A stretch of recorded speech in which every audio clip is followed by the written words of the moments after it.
வணக்கம் நண்பர்களே. இந்த வீடியோவில் நாம் பார்க்க போகிறது இந்திய வரலாற்றின் மிக முக்கியமான கட்டடக்கலை புதையல்களில் ஒன்றான பட்டடக்கல் கோயில்கள். இவை யுனெஸ்கோ உலக பாரம்பரிய பட்டியலில் உள்ள இடங்கள். பட்டடக்கல் எனும் இடம் கர்நாடகாவின் பகல்கோட் மாவட்டத்தில் மலாபிரபா நதிக்கரையில் அமைந்துள்ளது. பட்டடக்கல் என்றால் என்ன? பட்டடக்கல் என்ற பேருக்கு ஒரு அழகான வரலாற்று பின்னணி இருக்கு.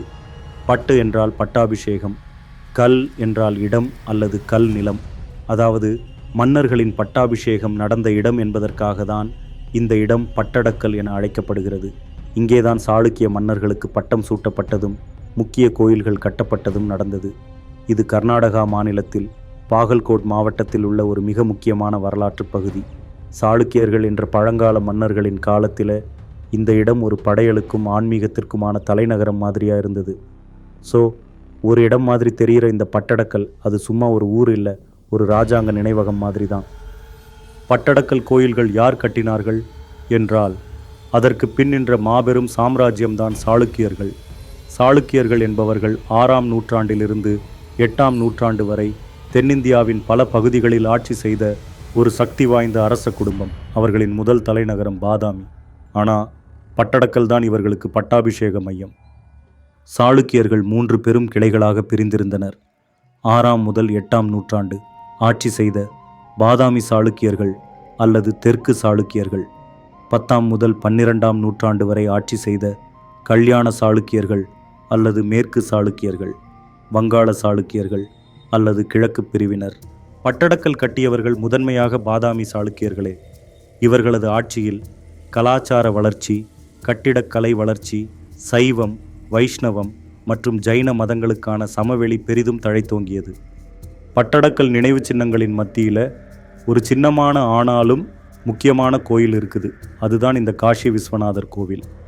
இதில் முக்கியமான விஷயம் என்னென்னா, இந்த கோயிலோட பெயரே நமக்கு ஒரு புனித உணர்வை தருது. காஷி விஸ்வநாதர், அதாவது உலகநாதரான சிவபெருமான். இந்த கோயில் சாளுக்கிய மன்னர்களால் 8ஆம் நூற்றாண்டு பக்கத்தில் கட்டப்பட்டது. இங்கே இருக்கக்கூடிய விக்கிரகங்கள் குறைவாக இருந்தாலும் கோயிலின் கட்டமைப்பு பாங்கும் அதன் அமைதியான சூழலும் இதற்கு ஒரு தனிச்சிறப்பை கொடுக்குது. இந்த கோயிலில் ரேகா நகரி பாணி, அதாவது வட இந்திய பாணியில் கூம்பு மாதிரியான கூரை கட்டப்பட்டிருக்கு.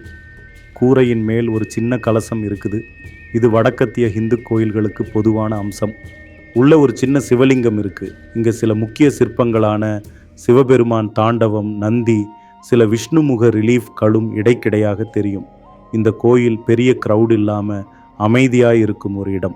அதனால் இது தியானம் செய்ய அல்லது பக்தியில் மூழ்க சிறந்த இடமா இருக்குது. அதனால்தான் சொல்கிறேன், பட்டடக்கலுக்கு போனீங்கன்னா பெரிய கோயில்களை மட்டும் பார்ப்பதில்லாமல் இந்த சின்ன ஆன்மீக கோயிலையும் தவறாமல் தரிசிச்சுட்டு வாங்க. மல்லிகார்ஜுன கோயில் பட்டடக்கலில் உள்ள இன்னொரு அற்புதமான திராவிட பாணி கோயில்.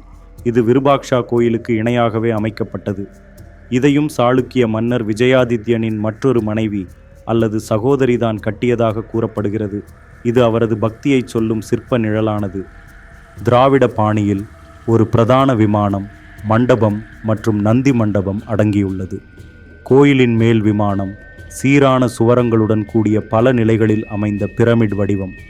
முகமண்டபம், மண்டப தூண்கள் மற்றும் பிராகார சுவர்களில் சிவபார்வதி திருமணம், சிவபெருமானின் நடனம், சண்டேஸ்வரர் புராணம், ராவணன் சிவனை தூக்கும் காட்சி, விஷ்ணுவின் வடிவங்கள் என அனைத்தும் தத்ரூபமாக வடிவமைக்கப்பட்டுள்ளது. உள்ள நடுவில் ஒரு கருவறை, அதில் ஒரு சிவலிங்கம், அதுக்கு முன்னாடி மண்டபம், அதுக்கு முன்னாடி முகமண்டபம், அதுக்கு முன்னாடி நந்தி மண்டபம். இப்போது கூட நந்தி கலையோடு அமர்ந்திருப்பது காணலாம். முக்கியமாக சொல்லணும்னா, இவ்வளவு ஃபைன் டீட்டெயில்ஸ் அந்த காலத்தில், அதுவும் கருங்கல்லில் எப்படி கார்வ் பண்ணாங்கன்னு கேட்டால் நம்மளால் நம்ப முடியாது. இது மட்டும் இல்லை, இப்போ பக்கத்தில் இருக்கிற விருபாக்ஷா கோயிலுக்கு ஒரு சிறிய சகோதரி கோயில் மாதிரி தான் இது. முடிவில் மல்லிகார்ஜுனர் கோயில் எனக்கு உணர்த்தியது, நம்ம முன்னோர்கள் ஒவ்வொரு கல்லிலும் ஒரு கதையையே பூட்டி வைத்திருக்காங்க. அந்த கதையை புரிஞ்சுக்க மல்லபிரபா நதி வரைக்கும் வரணும். சாளுக்கியர்கள் தங்கள் கட்டடக்கலைக்காக சிறப்பாக நினைவு கொள்ளப்படுகிறார்கள்.